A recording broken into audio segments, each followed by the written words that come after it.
Welcome to a talk of Farmington's Dam history.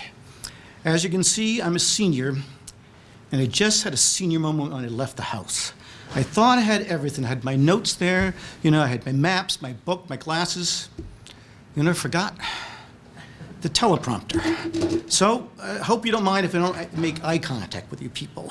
It's important that I stick to the script, because otherwise I might just start rambling on about the Hoover, Grand Coulee, or Colebrook, or some other dam location. Farmington had 6 dams. 1 dam had a huge effect. 3 were moderate, and 2 played a relatively small part of our history. The dam in this photo is on the Farmington River, but it's not in our town, so it didn't play a role in our past. I like the photo. It's seasonal. It fits into my dam theme, so it became my first dam photo. An update on this photo. I have been a kayaker for over 40 years, and this dam, which is near the put-in, has always had water going over it till last month. Bob Dylan might be writing a new song called "The Climate is a Changin'." In the 1970s, I knew the exact location and much of the history of 2 of Farmington's dams. 2 others, I knew some of the history, but didn't know their exact location. The other 2 didn't have a clue. I learned a great deal about 3 of these dams in the last 3 years. And one I discovered just last year. It was these dam discoveries that brought me here today.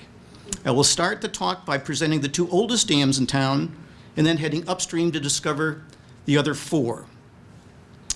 The town of Farmington has a long history. In 1640, it was the largest town in the Connecticut colony, and the 12th oldest town in Connecticut. All the earlier towns were named after locations in England, so Tunks's plantation had lots of names to choose from. Did you ever wonder why they picked Farmington as the name and not an English town like Liverpool? Well, fortunately, there's a damn answer for that.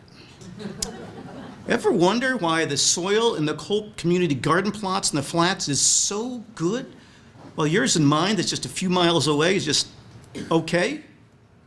There's a damn answer for that. Did you ever wonder why the town of Farmington absolutely forbids the building of a home on hundreds of acres in the geographic center of town? The answer is found in our damn history. Actually, it's the same damn answer. Ever wonder why heading west on Route 4 across the Farmington River Bridge in Farmington, the river flows north, and Route 4 in Unionville, it flows south? There are lots of rivers in the world that flow south and lots that flow north, but very few do both for any significant distance. The Tungus Indian call this area the bend in the river. How did it happen? You know where the answer's found. It's in our damn history. Ever wonder why almost all of the industrial growth in town in the 1800s was in a small area in the northwest section of town? Where is the answer found? Yep, it's our damn history. The answer for the first 3 questions start with their biggest and oldest dam. Any idea what this might be? Anybody want to guess what that biggest and oldest dam is? Glacial dam. During the last glacial period, a glacial dam was formed. In pre-glacial times, that's 120,000 years ago, the Farmington River followed the path of the Quinnipiac River south to New Haven and into Long Island Sound. A glacier is like an ice bulldozer, pushing glacial till called moraines to the front and the sides. The last ice age ended about 12,000 years ago, as the climate warmed. A glacial dam was left behind, which created a new lake from the inflow of the Farmington River. This lake had a major effect on our local area, but in the big picture of the Northeast, it wasn't even labeled. Only the really big ones get identified, like Lake Connecticut. That's Long Island Sound. And then there's Lake Hitchcock, which it's on the Connecticut River, starting in Rocky Hill and going all the way up to St. Johnsbury, Vermont. And then in New York, you got the huge Lake Albany that goes from Poughkeepsie to Lake George. In New Hampshire, you got Lake Merrimack that goes from Laconia to Nashua. Our lake was called Lake Farmington. I discovered the name on the Farmington River Wild and Scenic website. The Farmington Flats became the bottom of this glacial lake. The height of this glacial dam, called a moraine, was about 40 feet higher than the flats. and it ended just south of Route 6. For thousands of years, the Farmington River continued to flood, bringing more sediment that settled at the bottom of this lake. The elevation of the flats is about 160 feet above sea level. The height of the moraine to the west, south, and east is about 200 feet. I couldn't find a map of Lake Farmington, so I made one using the 2,200-foot contour line. Now let's go back one. Can we go back? Okay. I want to say this. In this photograph, I was standing. The river was to my back. On the right-hand side would be New Britain Avenue. Route 6 is directly ahead, and then Route 10 to be the left. Okay, now we go back to this lake. So this is the one I just made. The way I made it is with a 200-foot contour line. So let me try this thing. Okay. So this outer blue line is 200 feet above sea level. And then they just filled it in for what the lake would have looked like. And then they put in, to get an idea of the height of it, size of it, is I put in Route 6 right here. And this is, of course, the flats. And then this is Route 4 going across Farmington. I label where Farmington Center is. Then you have Route 44 and Avon. Route 185, Simsbury right above it. And this is Terriffill and the Terriffill Gorge. And then up here you have Route 20 in Granby. The line, the dash line that goes down the center is the present course of the Farmington River. And the dotted line at the top and the dotted line at the bottom are the two major tributaries. The one at the top is Salmon Brook, and the one in the south is the Pequabic River. Let's see. Where do we go? Yeah. The lake continued to grow north until it found a weak spot in the Terriffill section of Simsbury. As this brownstone began to erode, this weak spot was a deposit of red sandstone, also called brownstone, in the Terriffill section of Simsbury. As this brownstone began to erode, the Farmington River began to drain into the Connecticut River in Windsor. It took thousands of years to drain this lake. The rich soil from the bottom of this lake extended through Avon, which was part of Farmington before 1830. This very large area of rich soil is why Farmington was clearly the best name for this farming town. It is also the same name as Farmington, England. As the lake drained, the Farmington River formed its current path.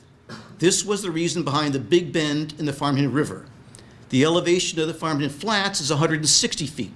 The elevation at the start of Terriffill Gorge is 130 feet, which is 16 miles downstream. The elevation of the Farmington River in Windsor is 30 feet above sea level. The Farmington River just found the easiest way to flow downhill. The town's flood zone matches with Lake Farmington. On August 29, 2011, Hurricane Irene filled 100% of the light blue in this flood zone. It was a good idea for the town to forbid the building of homes in this area. Farmington's other 5 dams were all man-made, newer but much smaller with much less economic impact. They all played an important role in our dam history. They were mostly crib dams, which are made with a framework of timbers stacked or linked like a log house and filled with rock, gravel, and earth. Most were used to provide water power for a single lumber or grist mill, so they weren't very tall. The oldest of the 5 was this crib dam built in 1690. It is the Thomas Hart grist mill at 44 Mill Street. You may have learned it was built in 1650, but in 1986, this was corrected based on new evidence. This mill is unique in 2 ways. It is the only surviving crib dam in Farmington. All the others were 90 to 100% wiped out in the 2 biggest hurricanes in the last 80 years, the flood of 55 and the flood of 1938. Also, it is the only dam in town that became part of a motion picture. It was titled Way Down East. You may have missed it in the theaters since it came out in 1920. But this ad shows that our history can have some damn excitement. The climax of the film is when the heroine gets rescued from doom on the icy river just before going over the dam. This copy of the actual footage shows that the star, Lillian Gish, was not in any risk of an icy swim over the dam because the railroad in the background made the set about 3,000 feet upstream from the dam. It's about the same location as the training area for the Farmington crew team. And also, most of the ice floats were made from styrofoam, so Lillian found it pretty easy to keep her cool. I did not live in Farmington in 1955, and I did not live on this planet in 1938, but I did live in Unionville for Hurricane Irene in August 2011. Being a kayaker, I pay attention to all the river gauges, and Hurricane Irene was big. I could not drive to Farmington because the flats and Route 4 were closed due to flooding. So I parked at the Farmington River Trail and examined the river from the Route 4 bridge. It was huge. I looked up the Unionville gauge reading when I got home. It was 18 feet. This was the second biggest storm ever to be recorded on the Unionville gauge. The flood of 1955 was the biggest and almost double at 33 feet. I then researched the readings at Terriffill Gorge gauge. It's about 16 miles downstream. The flood of 55 was number 1 at 22.8 feet on their gauge. Number 2 was the flood of 1938 at 14 feet. Hurricane Irene was number 7 at 10.5 feet, less than half. Hurricane Irene put the power of the two biggest floods in perspective, so I could understand how the evidence of the other crib dams in Farmington got washed away. The other major loss in Farmington history was the western half of the Unionville Feeder Canal. This 1690 Thomas Hart crib dam survived all this flooding because of local topography. To the west side of this crib dam was the very wide, level part of former Lake Farmington. Unionville and Terriffill didn't have that feature. Flood control came in at 1969 after the completion of the Colebrook Dam. We lived in Farmington Village in the early 1970s, and I taught earth science and geography at a junior high school in Bristol. I learned about the glacial dam in my geology classes. I learned about the crib dam for the Thomas Hart grist mill because it was just down the street and it was famous. I knew nothing about the rest of Farmington's dam history. We moved to the northwest corner of town in 1973, which the realtors said was Farmington, and we filled out our papers in Farmington's town hall. The post office corrected me 2 weeks later by hand correcting all my returned mail from Farmington 06032 to Unionville 06085. Where's Unionville, I asked. Well, that depends. The post office says it's here. The fire department says it's also there. The voting district says it's here and there, and Union School is mostly, I guess, here. Whoa, well, anyways, what this did is it gave me a great idea for a term paper on local geography for my master's degree. This was pre-internet, so everything I learned about Unionville was from the primary sources at the West End branch. I learned from a 1976 pamphlet on Farmington's history that Unionville had 2 major dams. One was a power dam just upstream from the Route 4 bridge, where there's a great set of rapids, so I can remember that one. The other was an earlier dam built for transportation upstream from the Aqueducts. I learned the Feeder Canal provided most of the water for the Farmington Canal, but it was made so canal boats could now reach Unionville. As a kayaker, I felt the feeder dam location just didn't make sense. It's on flat water. I felt there was a better location just downstream a little bit, like the small rapids right next to the Aqueducts, or even better, at the Boat Eater Rapid, which is 1,000 feet further downstream. But all this information was good enough for my term paper, and I was becoming a parent, had other issues of mine, so handed in the term paper. When I got it back, I gave it the West End branch and just moved on. Fast forward 21 years to 1994. I forgot all about the term paper I wrote until my son said he found it in the Farmington room. Oh, well, I read it again, made a copy, and then filed it in a box called Dad's Stuff. That's what I did. Then, fast forward 19 more years to September 2013. I read in the Valley Press of a new historic trail that was just completed called the Farmington Canal and River Trail. It described the trail going past the junction with the Unionville Feeder Canal. Whoa. And having an extension to the west abutment of the Farmington Aqueduct. My wife had just broke her ankle, so I could only do short and local hikes. This historic hike sounded perfect. The trail follows the towpath of the Farmington Canal. To the right is the Farmington Canal. As you approach the aqueduct, the Unionville Feeder Canal comes in on the right. In 2013, it wasn't part of the trail, so it was not cleared of lots and lots of vegetation. You could have easily missed it. I didn't. It was my Indiana Jones moment. The trail continued to the river next to the west abutment of the Farmington Aqueduct. In 2013, it was completely covered with vegetation, but I could see it's 100% intact. Pretty amazing for a 185-year-old structure. It was my second Indiana Jones moment. This photo was taken in January 2016 because I cleared all the vegetation from this abutment and also the base around the canal junction. I just wanted to make it easier for other people to discover. This is the junction location with a new sign placed in 2015. It says, Unionville Feeder Canal joined the Farmington Canal here, providing the water from Granby to New Haven. That's almost all of Connecticut. You are standing on the long level, 26 miles without a lock, 1828, so long level. I mean, that's pretty amazing engineering, 1828 to have that degree, that's that level. That goes from Granby down to Southington. And, but to the right ahead, past that sign, is the aqueduct itself. To the right of the sign is the Unionville Feeder Canal, which was the same size as the Farmington Canal, since it was also built for transportation. Behind me was the Farmington Canal heading to Avon and then on to Massachusetts. I worked with the Farmington Public Works to get a sign placed on Town Farm Road. See, the Unionville Feeder Canal crossed here, providing most of the water to the Farmington Canal from Granby to New Haven. To the right of that sign is the Unionville Feeder Canal. And there's trees growing in now, but you can certainly see the depression. The thing I like about this sign location on Town Farm Road is it matches perfectly this painting found in the library. This passenger boat is on the Unionville Feeder Canal.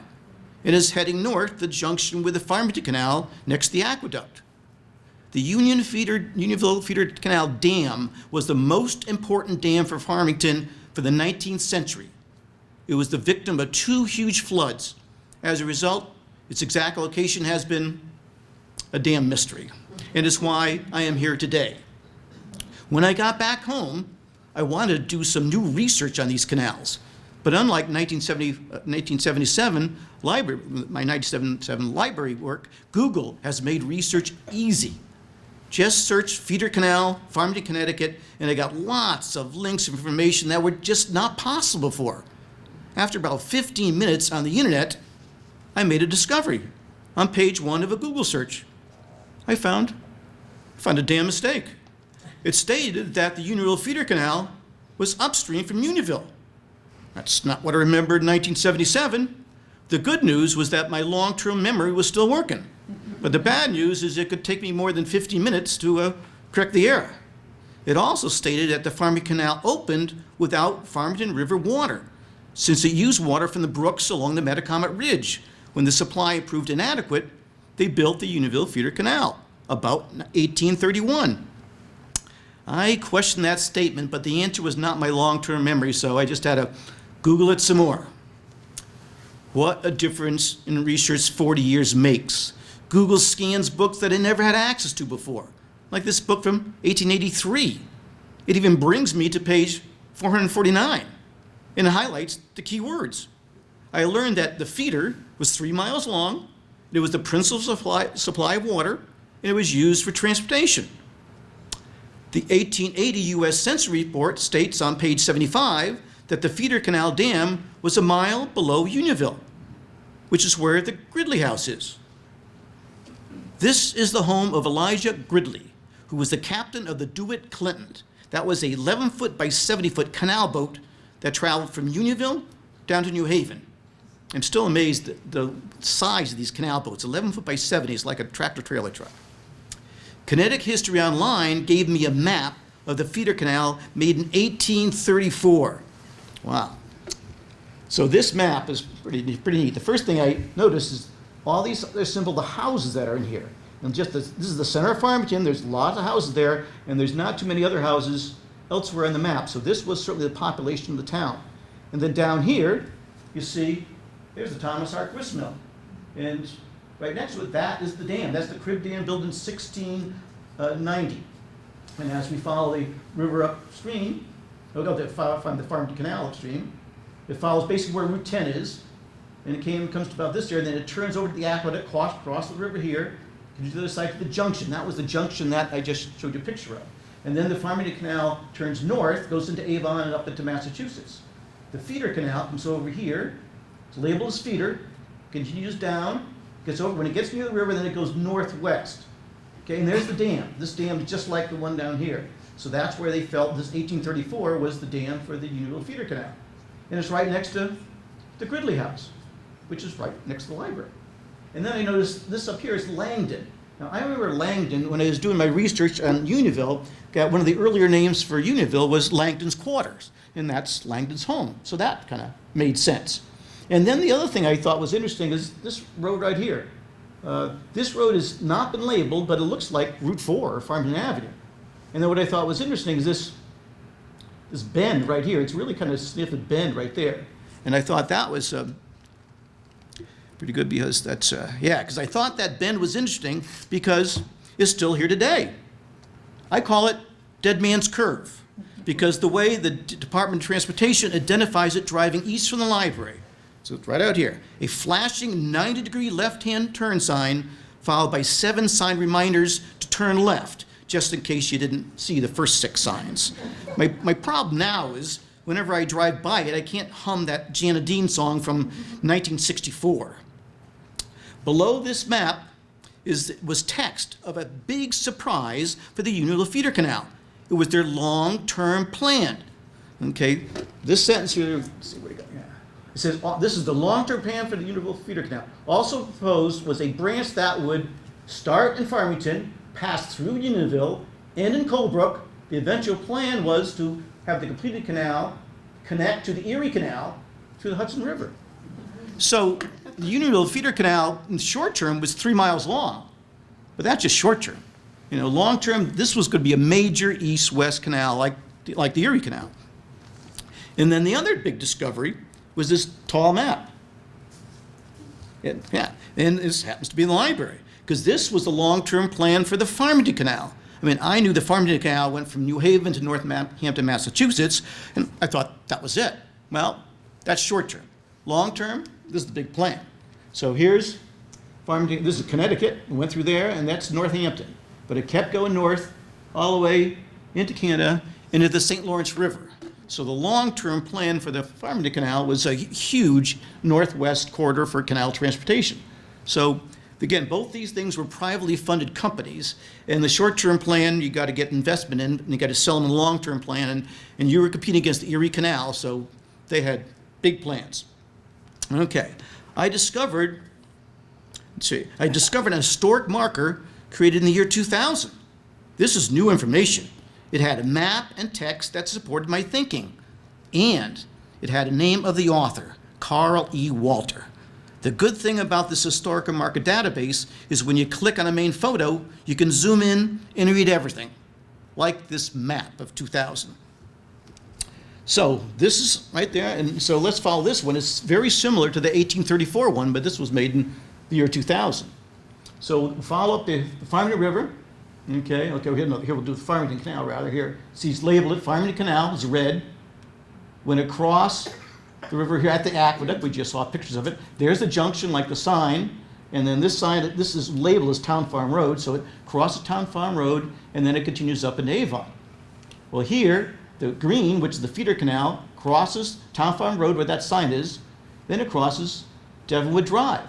When you cross Devonwood Drive there, you can see the Feeder Canal. It's not great. You see the towpath. It's not that well formed. The better spot is you go down here, is Devonwood Drive right here when you go in the north entrance. And you're there, it's clear as a bell. I mean, I used to drive by it a zillion times, never noticed it, but now I noticed it.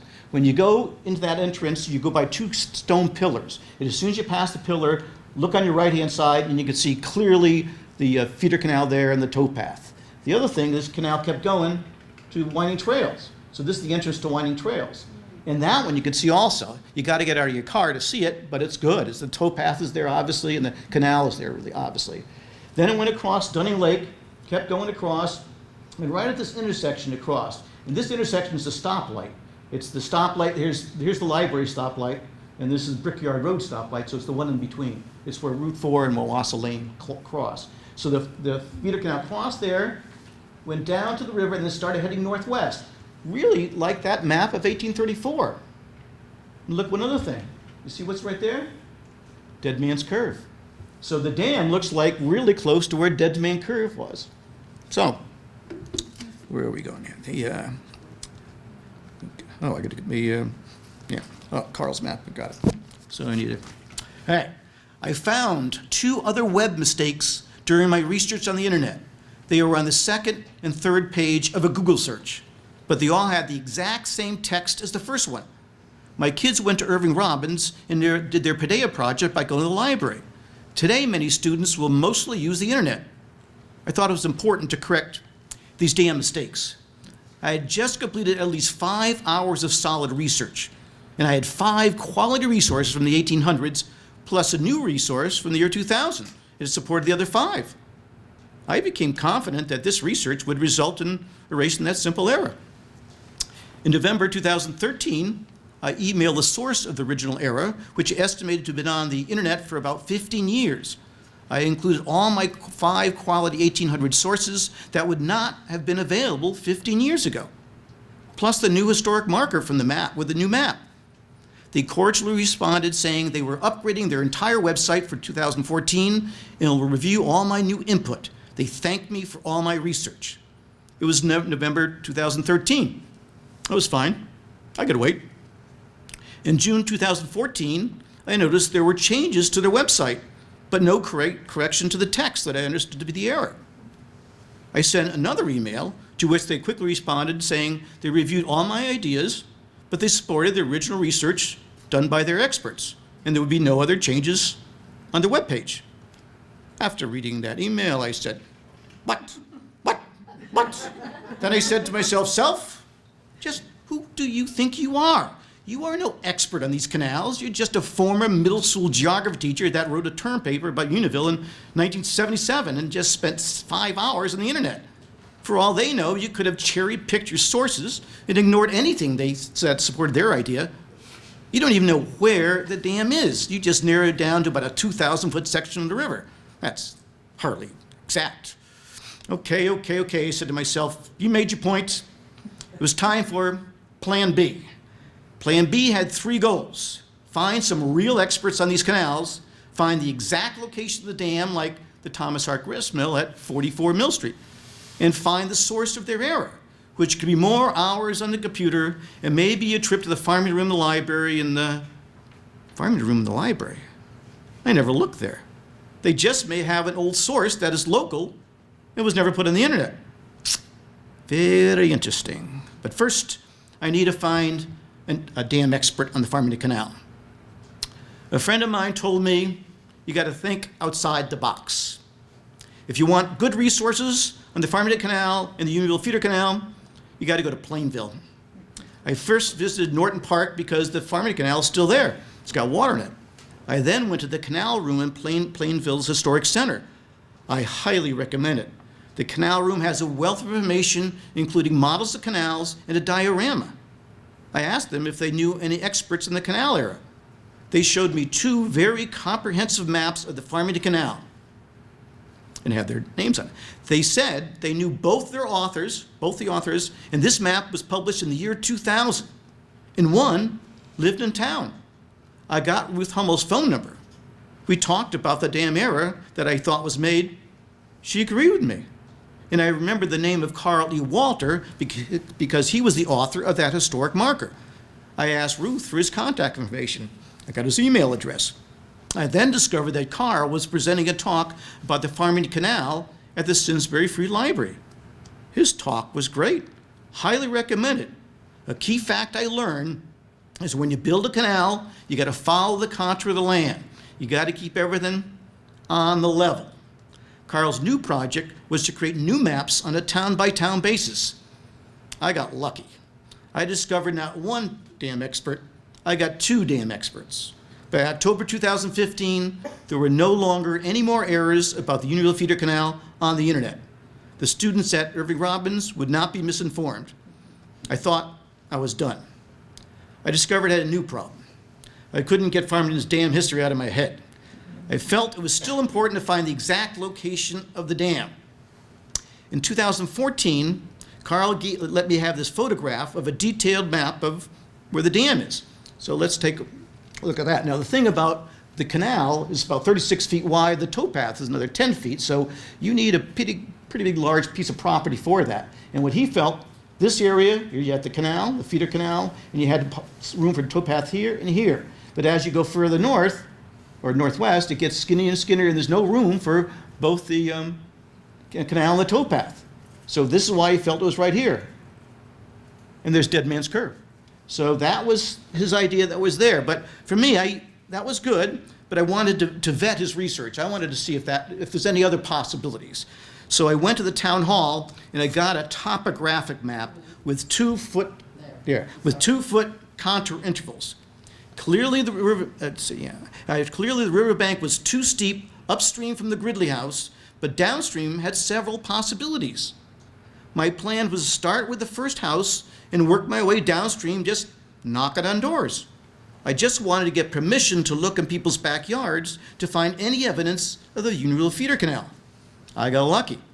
I met Chris Cadre, a gentleman that lived there since 1947, and he used to play in the pond upstream from the dam until it got washed away in that 55 flood.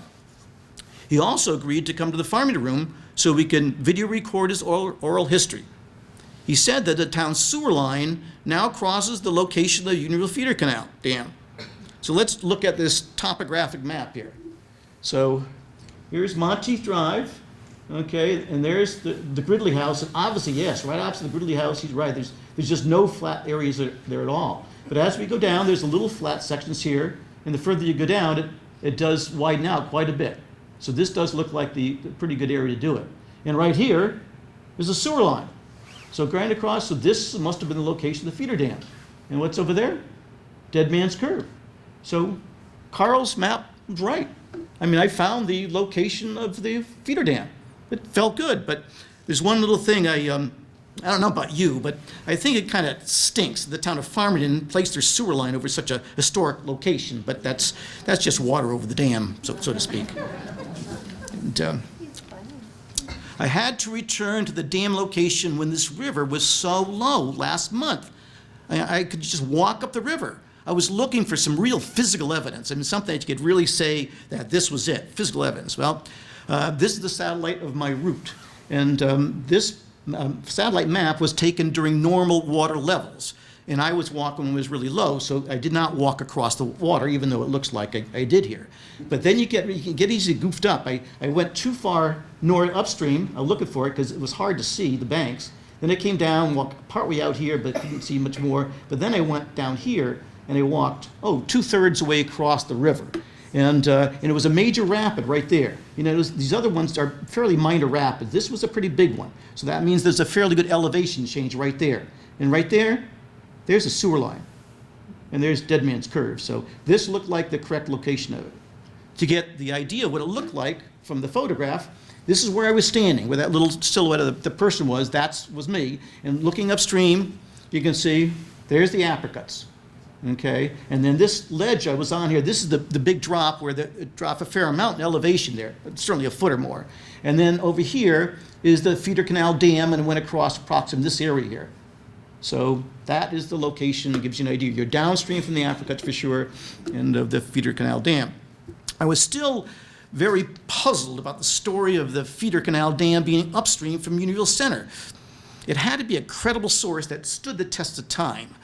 My research in 1977 was only the West End branch, but I decided I had to step away from the computer and visit the Farmington room in December 2014. I first wanted to find out the source that I used to write my term paper. I found it. It says, I looked in the bibliography. The main source for my term paper was a guide to historic Farmington, Connecticut, 1976. The Farmington room got it for me. It was a pamphlet. It was a pamphlet with a map, and the pamphlet had the key to the map. So the number key you have to look up, and I did. So up here, look in the top part, in the top of the map, number 21 is the Apricot Restaurant, originally the trolley barn from 1894 to 1936. Just below it, number 18, was the Feeder Canal Dam, dedicated in 1828, but later improved in 1831. This could create some fuzzy problems with historic dates. You got 2 dates, when you built it and when it got improved. Number 16 is in the center of this map, and it's where CVS is today, or Myrtle Mills used to be. But originally it was the old canal warehouse built by James Coles in 1830. It was for canal boats when they reached Unionville.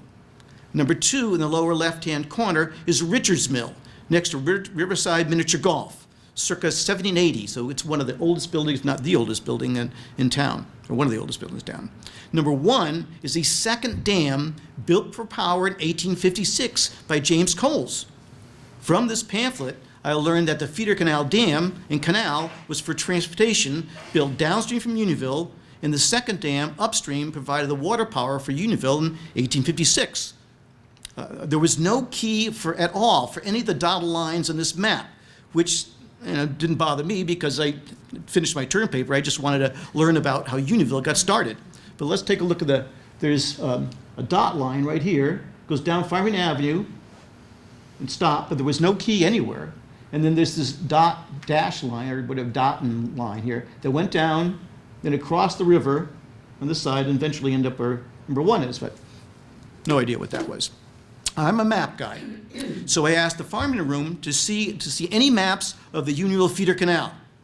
They went to their big map drawer and gave me a 2-foot by 2-foot laminated map of the town of Farmington I never saw before. It was called the Heritage Trail Guide Map of Farmington, Connecticut. It was a 1975 copyright document from Farmington Public Schools paid by the Noel Wallace Fund Bicentennial Project. It appeared to be a very high-quality reference map. This is a photo of the northwest section of the map, which includes Unionville. The number key for 1 to 43 was not in the map, but it was in the guidebook, while all the other numbers were on this map. It had a key for the line symbols, like the railroad, the trolley, the Farmington Canal, the Feeder Canal. The original symbols for the canals look about the same as the railroad and trolley, so they changed the symbols just so we could identify them. So let's take a look at this thing. So over here, it says 1975 is the Farmington Public Schools, the Noel Wallace Bicentennial Project. Up here you got the key, so let's check this out. Railroad is just a solid line, straight line. So right here, it looks like a solid line going down there, and this is called the Farmington Canal Heritage Trail. It's the bike path, and crossing Brickyard Road and Route 4 and so on. Then next to it, this happens to be another railroad, is now at the Farmington River Trail that continues up this side of the river and goes all the way up to the northwest corner of town.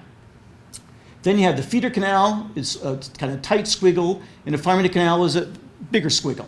So let's do the Farmington Canal first. And this follows Route 10, that looks about right, like the other maps we just saw, going through. Then it makes a turn, going across the river where the Aqueduct is, that sounds about right. There's the junction, and then it turned around, went north into Avon, and then up to Massachusetts. Then the tight squiggle, this is the start of the Feeder Canal.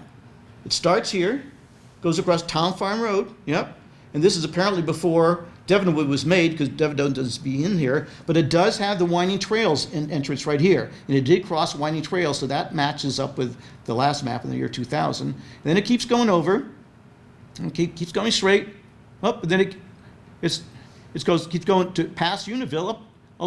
It goes past Unionville. Well, was this the document that was their highly reliable source? Maybe I was wrong. Maybe Carl's wrong. Maybe we all should take a closer look at this stuff. The advantage you people have is that I'm implying there's an error, so you look for mistakes. For 40 years, this map was on file in the library. Nobody questioned it. It was a primary source, an original historic document, the real deal. Does anybody see an error? I don't know if anybody is. It's not easy to see in this thing, and in fact, I just want to have you wait for a second because I want to give you a little more information to point out. The biggest problem with this map, a bigger problem with this map, is black and white. It's not color. So the Farmington River looks like Farmington Avenue, And that becomes a problem because you really got to know where the Farmington River is. So let me just follow out the Farmington River. So this is the Farmington River. It's going down underneath Route 4 here, okay, below Unionville. Follows, it kind of parallels Route 4. Then it goes down further down into the flats, around the big bends, back up this side, continues north where the Aqueduct is. So that's the Farmington River. Okay. The other thing that I found for me to pick up the errors was what I learned 2 years ago from Carl. I remember Carl saying, when you're building a canal, you got to keep everything on the level. Level is really important. He also, what Carl said, is that economics plays a huge role in canal construction. The idea you got to keep your costs down. This is a private company, not like the Erie Canal. Erie Canal is paid for by New York. And does anyone want to guess what the most expensive 280-foot section in the entire Farmington Canal is? There's one section that's 280 feet long. It's the most expensive. Any idea which it is? Yeah, the aqueduct. Exactly. Here's the aqueduct. That aqueduct, really expensive. And so that was the thing. You want to keep your costs down. So when you look at this map, do you see any problems in the areas that you might see in this map? Does anybody happen to see any at this point? It's not easy to see because this is black and white. I'll point them out. Okay, so we said the Farmington River. Okay, we want to, this is one very expensive.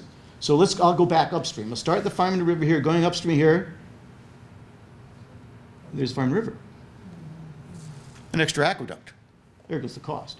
And then we keep going up here. And then, if the river was there, it's much easier to see. It went across again, right? Here's the South Main Street Bridge. Then went across on the other side, then up on this side again. So it's like 3 crossings. Crossed the river here, there, and there. There was 3 extra aqueducts in this structure. So that would have made the Unionville Feeder Canal ridiculously expensive, unaffordable. And there's one other thing too, which is hard to see in this thing too, is the topography. This is Farmington High School. Any problem with putting a canal behind Farmington High School? Well, our kids thought that is the best sledding hill in town in the wintertime. And the problem, you build a canal there, there's going to be a lot of digging. And the Irish would certainly have a lot of work to do for sure. And so they didn't, that would just be uneconomical to require that much digging in that area. So those are the 4 areas. The extra amount of digging here, you had to follow the contour, and this didn't follow the contour. You follow the contour like Carl had it, going down here. And then those 3 aqueducts were ridiculously expensive. So that's it. And the other big twist for this map is that you cannot discover it unless you have the book. It contains the number key for number 1 to 43. These landmarks were basically the same as the last map. You had number 26 was the Aqueduct, was there. Number 16 was the Canal Boat Warehouse where CVS is. Number 1 is the second dam built in 1856, and 2 is Richard's Grist Mill. Anybody want to guess what number 20 is?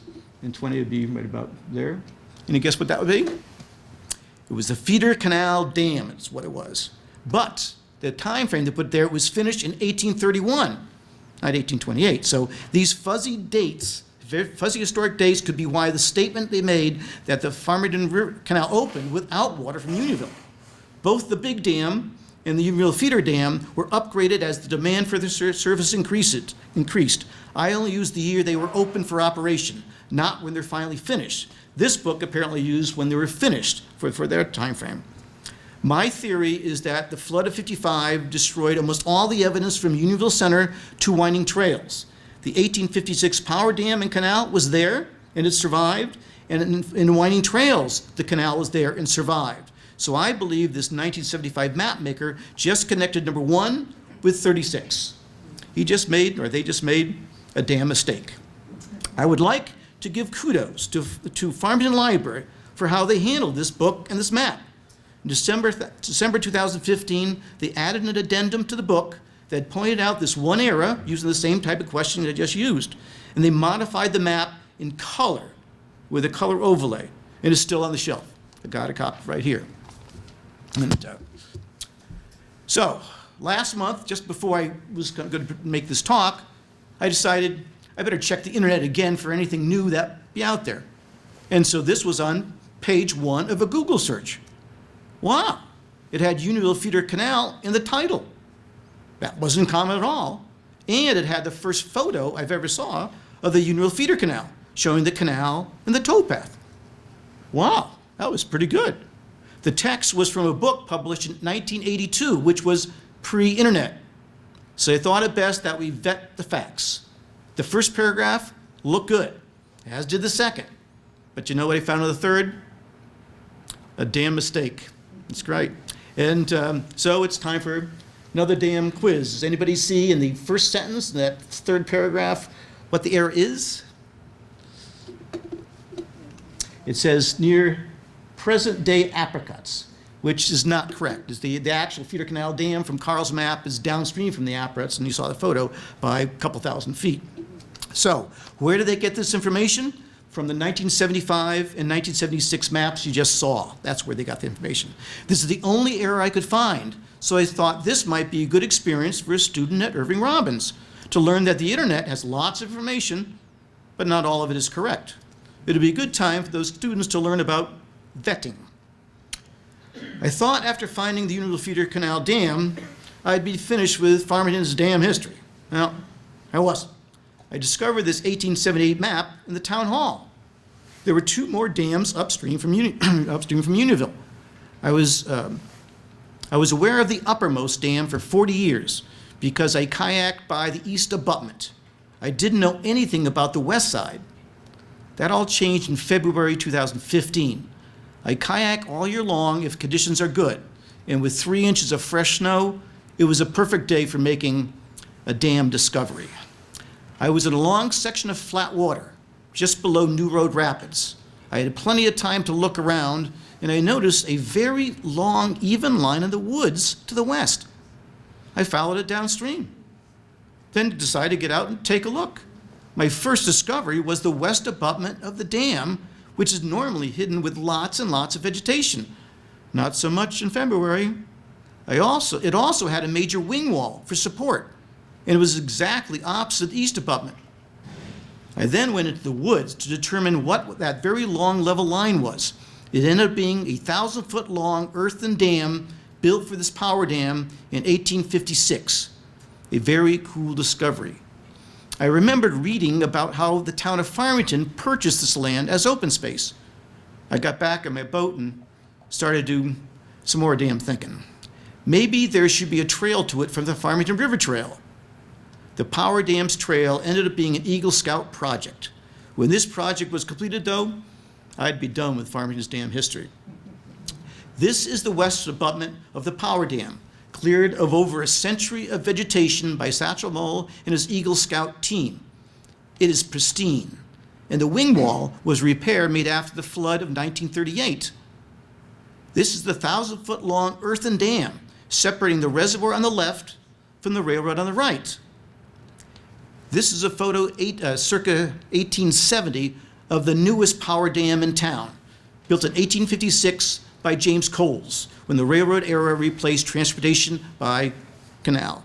Its nickname was the Big Dam. This photo was taken from the east side. The west abutment and earthen dam can be seen from the west side. The water here was lowered for some dam repairs. This is the gatehouse that control the daily flow in this power canal. What you see today, this is what you see today from the east abutment, of the east abutment and canal from the Farmington side. So if I'm on the Farmington side, and over here, this is the front of the dam, the start of the dam. And this long wall down here is actually just part of the canal. There's a canal on the other side of it. It's quite long. It goes into the woods. It kind of disappears a little bit here. But here you see a big piece of I-beam, a steel I-beam. And down here you find a lot of concrete slabs that are there and a lot of rebar here. So there's a lot of physical evidence of this dam that was right about here. And you can still, that stone wall is, that's what I always kayak by. It's easy to see. The satellite. And this is a satellite photo that shows the stone wall you just saw, and they have water still behind it. So right now, you probably, well, I don't know, not today, you're not going to see water. Oh, maybe you might with the little rain we had, but you can see water right in that one side. So this is the dam itself, and this is the canal. You can see that stone wall all the way going down here, and then you can see water in it. And this is the dam. This is where the big dam was located, right there. Unfortunately, you can't really see the one on the Farmington side. It's just filled with vegetation when this photo was taken. So then we took a zoom. This next satellite photo zooms out, and you see that whole section of the river. So up here was the big dam. And then you can see the water in the canal, and this one had water in it. And it comes down. They didn't always have water, but it keeps, you can see that dark coloration just from the vegetation, keeps going all the way down. And Route 4 bridge is right about here. This is the Route 4 bridge. And the stoplight, near Perry Street and Huckleberry Hill, that's right about there too. And then, here's the parking lot for the Farmington River Trail. Okay, and this big bend of the river right here, notice it's a pretty significant set of rapids right here. This was the 1832 dam. This is the first power dam for Unionville, for the city, town of village of Unionville at least. And then down here was the last big drop, set of rapids just before the bridge. And back when I looked at those maps earlier, I thought this is what they were talking about, where the dam is, because it looked like a good spot, because it's a pretty good drop right there. Okay, we go to the snow. Okay, from the Route 4 bridge, you can still see that power canal. I was on the west side of the Route 4 bridge looking across, and here, that level line, this is why I saw the dam so easily. When there's snow on it, it's easy to see. And this is Huckleberry Hill Road up here. But you can see that level line, that's to provide water that went into Unionville. Okay. This is the Canal Wall. The Mikowski family took me on a tour, on my first tour on the east side. It's all private property. And they took me on a tour. Much of the Power Canal Wall remains. We walked along the top of most of it for 7/10 of a mile to the big dam. It was an exciting tour, because it's pretty tall. This 1951 aerial photo was before the flood. Let's check this out. So 1951, here's the big dam, and look at the reservoir behind. It's a long, skinny reservoir. Farmington line is right about here, so this is Burlington, and this is Avon. But it was a long, skinny dam. And then, you could barely see, but that's the water coming down in the canal. And notice how it fans out right here. This is the holding basin in Unionville, which we'll look at in just a second. But this is where they stored the water for the factories that were right down here. The main source, of course, is up there, but then this is the short-run source right there. Go back to the map. Okay. So this 1878 map shows the big dam and gatehouse in the upper left-hand corner. Downstream is the older dam, completed in 1832, that first powered the water, or first provided the water power for Unionville's industries. It was built because the Unionville Feeder Canal of 1828 provided the most modern transportation system. Note that only this dam had power canals on both sides of the river. So, the big dam is up here of 1856. There's the canal house, or the gatehouse that controlled the flow. This was the thing you saw in the satellite photo that all the way down here. When you're at the stoplight of where Perry Street and Huckleberry Hill and Route 4, you can look across where the sign for Unionville is. You can still see it. I mean, it's obvious to see when you're going eastbound, at least you can see it right there. And that's the holding basin. And this holding basin is right here where they stored it. And this is the original St. Mary's Church, and now it's moved over this side. But in the back parking lot, if you go the overflow parking lot, the lower level, you're in the holding basin. If you park down there, you look around, and you can clearly see you're lower than, about 5 feet lower than the surrounding areas. And then you see two power lines. They're like a triangle. One goes this way, and the other one's this way. It's like the triangle, and that is the holding basin. So you're looking at the holding basin if you're in the back parking lot of St. Mary's Church. And then down here, number 13 is Platter and Porter Paper Mill. This was the largest employer in Unionville for a number of years and made high-quality paper. Today, it's the location of Union School. But this original holding basin was created when they built this dam. This is the 1832 dam. This is after the Feeder Canal was in. So they had transportation. They built it here, and the water from there went down into this holding basin. Okay, and then this is the covered bridge too. There's a covered bridge over Unionville. This is Richard's Mill right here. And then this, on this side, is the canal that provided water for Richard's Mill on that side. Okay, I think we got that. Let's see, where did we go? And where am I here? Yeah, that's what I want. Yeah, remember, the river has changed directions. So my wife and I decided to make a new map that was geographically correct and added the original 1878 information with a focus on industry and organized by product line. But since today's topic is not about industries, I'll have to get back to the dam history. In the upper left is the big dam. Number D2 is the big dam. It was the newest dam in town. D1 was built 24 years earlier at a cost of $9,000. It was a crib dam. Crib dams weren't expensive. I found an ad in the 1832 Hartford Current selling water rights for these industries powered by this dam. So once they had the infrastructure right here, then they sold water rights, and these were all the industries that are down there. And you had this one lower canal that provided water power for these canals, and then you had the upper one to provide it for, that's Platter Porters, where number 1 is, right there. What is it? Yeah, 1836. All right. This dam seems to be the 1830 dam seems to be 100% destroyed by the 55 flood. It was my hardest dam to document because of its dam location. The location's Venturi effect was greater here than any other place in town. The Venturi effect is where the power of the flow increases through a constriction, and there was a lot of constriction there. My location of D1 was based on topography of the site, the town's zoning map, and the 1878 map that you just saw with the power canals on both sides of the river. Richards owned the mill and the canal. He did not require much water power, so he continued to use D1. His mill and canal were zoned for industry. Wrong one? Okay. This was the private property sign. It's not easy to see, but there are about 8 of them next to the Farmington River Trail.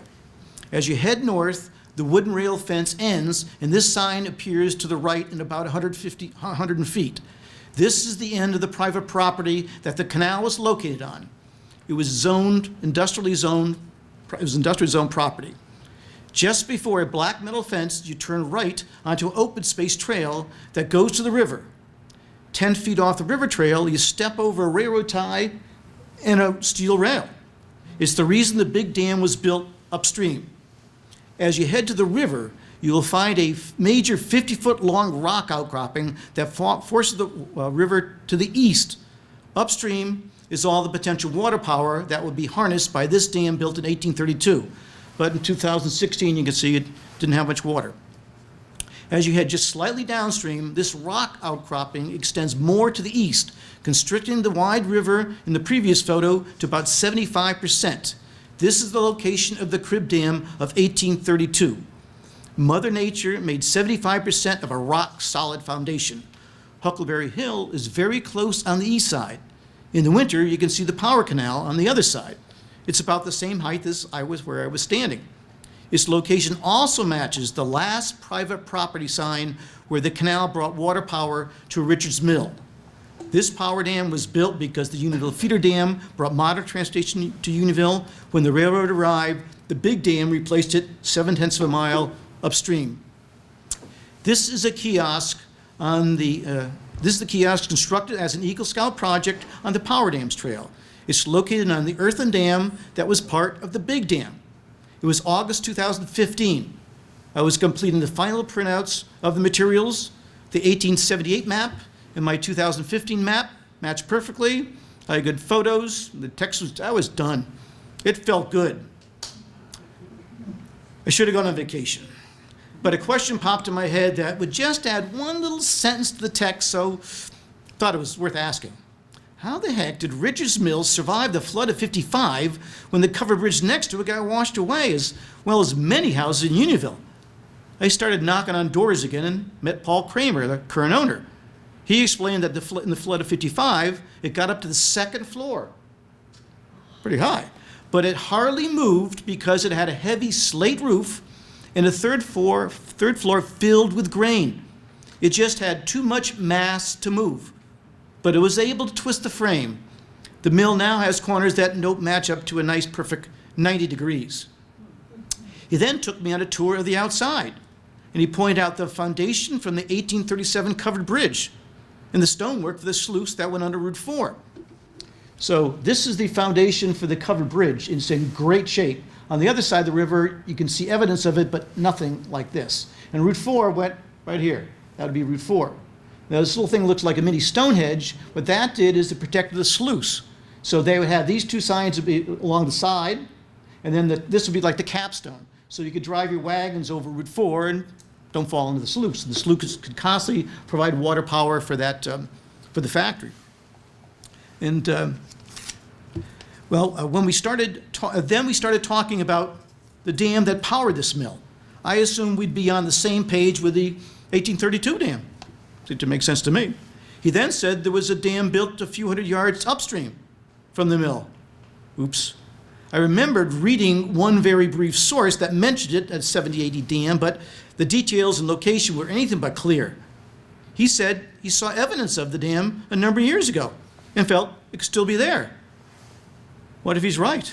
Maybe there are 3 dams the Power Dams Trail. And I thought I was done. But it just couldn't be. How could an older dam have survived the 55 flood when the 1832 dam was gone? Get real. Farmington's dam history was kind of starting to get to me. I had to find out. I have paddled by this section thousands of times, never saw anything. But now the river was far too low to boat. I went exploring. I found nothing. Was about to give up when I turned around and I saw what looked like a wooden dowel sticking about 6 inches out of the water. There it is. I checked it out. It wasn't wood. It was iron. And there were 6 others, but underwater at the time. And there were 3 timbers, but underwater. Hold the presses, back to the drawing board. My wife and I had to remake Unionville's dam map. I had to make new photos, create a new text for a new dam story. Everything worked out. The updated display was installed 3 weeks later. The Power Dams Trail was posted on the town's recreation site a month later. And in November, the kiosk was published on the Worldwide Historic Marker Database. So now even if you live in Australia, you can learn a little something about Farmington's dam history. Fast forward a year to August 2016, a couple of months ago. The last dam story got better. These photos got better because the river's gotten really, really low. So now, this was the first one I saw that was 6 inches of the water. The rest were all underwater. There's another one right next to it. This timber was underwater. There's number 3 right there. And then you see number 4, and then you can see the log going into the river. And there's, 5 and 6 is right there, and you can see the log going in, and that's number 7. So, and the water was crystal clear too. There's no rain, you can really see through it. So, wow. I thought I might get lucky again exploring the other side. The Machowskis again let me go through the backyards. I thought I'd find a number of iron rods just like this. I didn't. I found timbers like those on the other side, but the iron rods were even with the top of the timbers and covered with silt. I was 10 feet from the riverbank. I started feeling around through the silt looking for more metal bars, and I found one. It moved. It wasn't very long, and I could remove it pretty easily. I had another one of my Indiana Jones experiences. I cleaned it up and noticed that one end to have a unique structure for metal that looked like wood grains. I consulted a metallurgist that identified it to be wrought iron, a metal of antiquity. The grainy structure were slag stringers, which are easier to see when the metal starts to bend. I think this is kind of like a bent nail that just got discarded. It's here today, right here, so you can check it out if you want. This is the part of the Unionville Museum. So, I want to thank you all for spending your Saturday afternoon with me. I have a bunch of dam stuff up here on the table that you might want to check out. I highly recommend Carl E. Walter's 2015 maps from the Farmington Canal for Farmington. They're available at Simsbury Free Library, but it does cost $5. Also, Carl's 2000 map for Connecticut, Massachusetts are up here too, and they're available at Plainville Historic Center. Copies of both of them are here. A shelf copy of the updated 1975 Farmington Heritage book is here, as is my term paper. Before closing, I have 2 public services announcements. For those of you taking a left at the stoplight, heading east, please drive safe through Dead Man's Curve. And I have a request, but it's not a dam request, it's a canal request. Most people in the area are familiar with the Farmington Canal, but few people know of the Unionville Feeder Canal. This is the canal that jump-started Unionville. The railroad came 22 years later, but that was because Unionville was already a significant industrial village. I think people should know about the Feeder Canal. There is a sign on Town Farm Road, but I thought a state road sign like the one for the Farmington Canal on Route 10 and 72 in Plainville, might start the education process. Farmington has a sign on Route 10 at the Aqueduct crossing. The DOT seems to be placing lots of memorial signs on bridges these last few years, but historic signs seem to be a thing of the past. I thought this would be a perfect location for the sign. Okay, it's on Route 4, just past the stoplight at Route 4 and Wawassa Lane. Eastbound commuters would be stopped at the stoplight and have time to read the sign and notice the Feeder Canal effect. So, this is where I'd wanted the sign to be placed. This is the stoplight at Route 4 and Wawassa Lane. The effect is, notice this sidewalk, 45-degree angle to Route 4. This apartment building, 45 angle to Route 4. The exit from the parking lot is a 45-degree angle from Route 4. And this, that's a Untitled Feeder Dam. Feeder Canal, rather, is still there. It's now a drainage ditch. It's not that easy to see from the road. The satellite photo brings it out really good. But it is there, and it goes all the way down pretty close to the river. So I thought this is a good spot to put it because it shows the canal is there, you know, and that would be a good place for the sign. So, So last year, I contacted Elizabeth Esty and Mike D'Amico about my idea. I got a supportive email reply from Elizabeth Esty, but from Mike D'Amico, I got a personal phone call, which I didn't expect. His plan was to wait until the DOT completed all their road repairs from that long 2015 winter and then forward to them all my arguments for the road sign. The DOT turned us down. Mike called me again and thought of a plan B might work through the DEEP. It didn't. I think there were two reasons why it didn't work. I did not have a good satellite map to support the correct location of the roadside. I think I do. I think that is. Also, I was just one average taxpayer with an idea. I thought if more taxpayers supported the idea, maybe they would listen. If you'd like to sign my petition for a Unionville Feeder Canal crossing sign, there are some up here. All I ask is your pretty name, a zip code, and email address would be nice. I know I can count on Mike D'Amico to deliver everything. Thanks again for coming out this afternoon. Any questions?